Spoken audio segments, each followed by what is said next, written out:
I'll be reading the healing. This is the last part of Rupi Kaur's Milk and Honey, and I don't know, but it's gonna be good. I hope the healing. Perhaps I don't deserve nice things because I'm paying for things I don't remember. The thing about writing is I can't tell if it's healing or destroying me.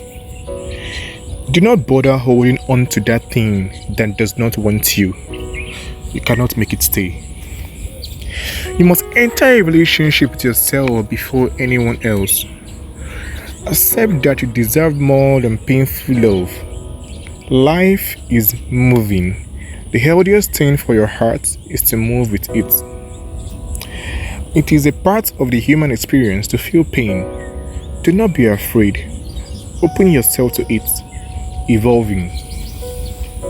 Loneliness is a sign you are in desperate need of yourself. You are in the habit of codepending on people to make up for what you think you lack.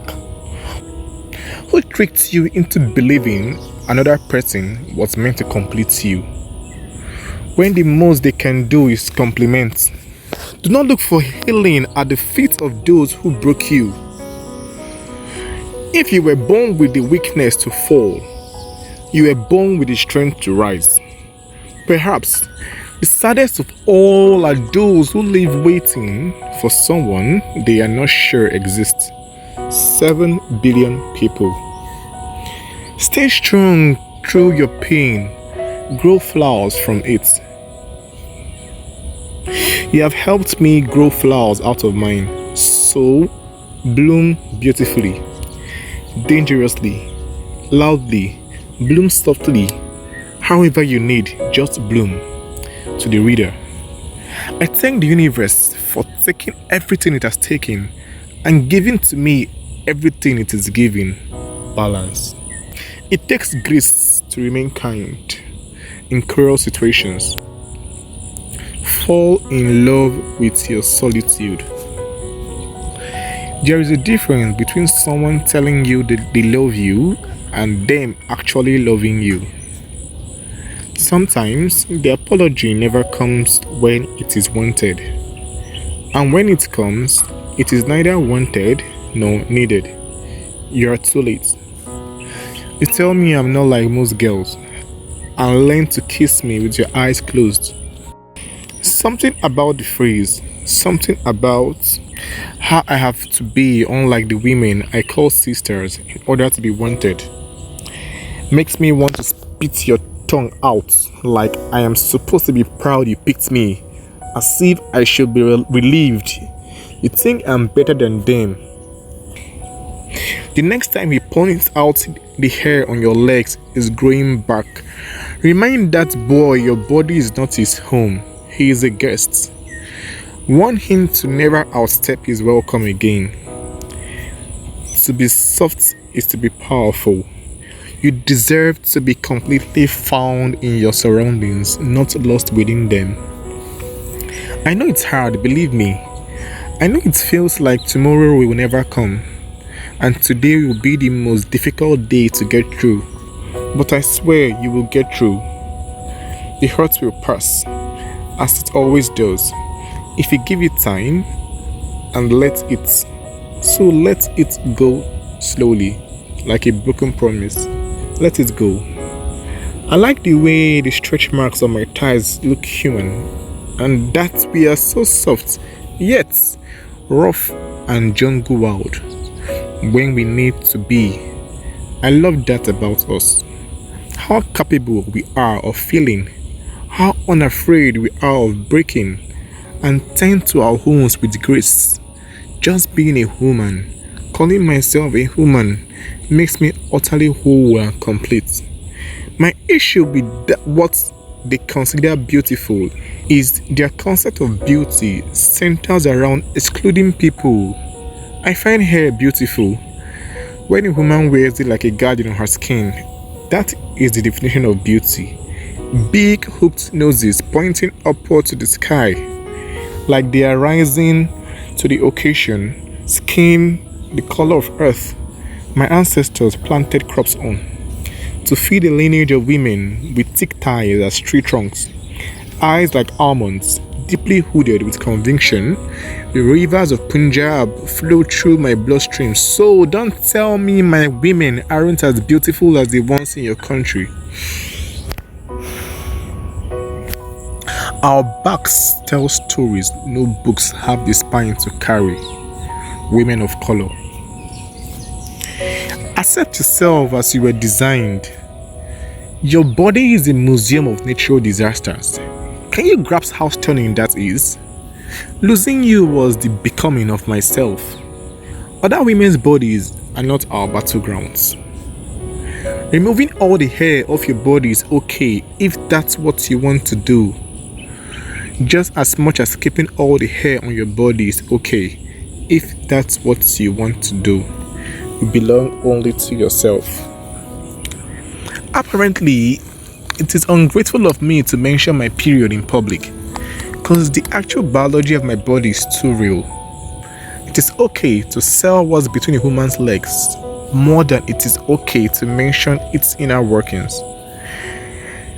The recreational use of the body is seen as beautiful, while its nature is seen as ugly.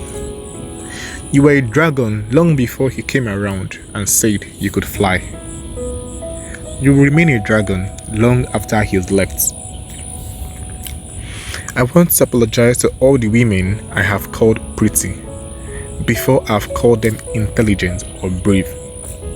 I'm sorry I made it sound as though something as simple as what you are born with is the most you have to be proud of when your spirit has crushed mountains. From now on, I will say things like, you are resilient or you are extraordinary. Not because I don't think you are pretty, but because you are so much more than that. I have what I have and I am happy. I've lost what I've lost and I'm still happy. Outlook. You look at me and cry, everything hurts. I hold you and whisper, but everything can heal. If the hurt comes, so will the happiness. Be patient. We are all born so beautiful. The greatest tragedy is being convinced we are not. The name Carl makes me a free woman. It removes the shackles that try to bind me, uplifts me, to remind me I am equal to any man, even though the state of this world screams to me I am not, that I am my own woman and I belong wholly to myself and the universe. It humbles me, calls out and says I have a universal duty to share with humanity, to nurture and serve the sisterhood, to raise those that need raising. The name Carl runs in my blood. It was in me before the world itself existed. It is my identity and my liberation. Carl, a human of Siki. The world gives you so much pain and here you are making gold out of it. There is nothing purer than that. How you love yourself is how you teach others to love you. My heart aches for sisters more than anything. It aches for women helping women like flowers ache for spring. The goddess between your legs makes mouths water. You are your own soulmate. Some people are so bitter. To them, you must be kindest. We all move forward when we recognize how resilient and striking women around us are. For you to see beauty here does not mean there is beauty in me. It means there is beauty rooted so deep within you. You can't help but see it everywhere. Hair. If it was not supposed to be there, it would not be growing on our bodies in the first place. We are at war with what comes most naturally to us. Most importantly, love like it's the only thing you know how. At the end of the day, all this means nothing. This page where you are sitting, your degree, your job, your money, the money, nothing even matters except love and human connection. Who you loved and how deeply you loved them. how you touch the people around you, and how much you gave them. I want to remain so rooted to the ground. These tears, these hands, these feet, sinking, grounded. You you have to stop searching for why at some point. You have to leave it alone. If you are not enough for yourself, you will never be enough for someone else. You must want to spend the rest of your life with yourself first. Of course, I want to be successful, but I don't crave success for me.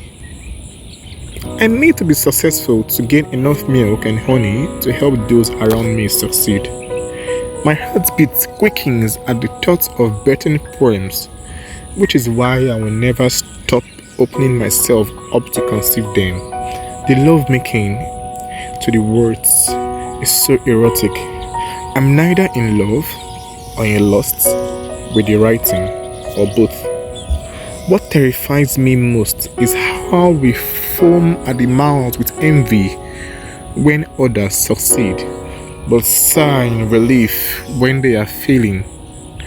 Our struggle to celebrate each other is what's proving most difficult in being human. Your art is not about how many people like your work. Your art is about if your heart likes your work, if your soul likes your work. It's about how honest you are with yourself. And you must never trade honesty for relatability. To all you young poets, give to those who have nothing to give you. Sever, selfless service. Split me open in the most honest way there is to split a soul open, and forced me to write at a time I was sure I could not write again. Thank you. You have made it to the end with my heart in your hands. Thank you for arriving here safely, for being tender with the most delicate part of me. Sit down, breathe, you must be tired. Let me kiss your hands, your eyes. They must be wanting of something sweet. I'm sending you all my sugar. I would be nowhere and nothing if it were not for you. You've helped me become the woman I wanted to be, but was too afraid to be. Do you have any idea how much of a miracle you are? How lovely it's been, and how lovely it will always be. I'm kneeling before you, saying thank you. I am sending my love to your eyes. May they always see goodness in people, and may you always practice kindness. May we see each other as one. May we be nothing short of in love with everything the universe has to offer. And may we always stay grounded, rooted, our feet planted firmly onto the earth. A love letter from me to you.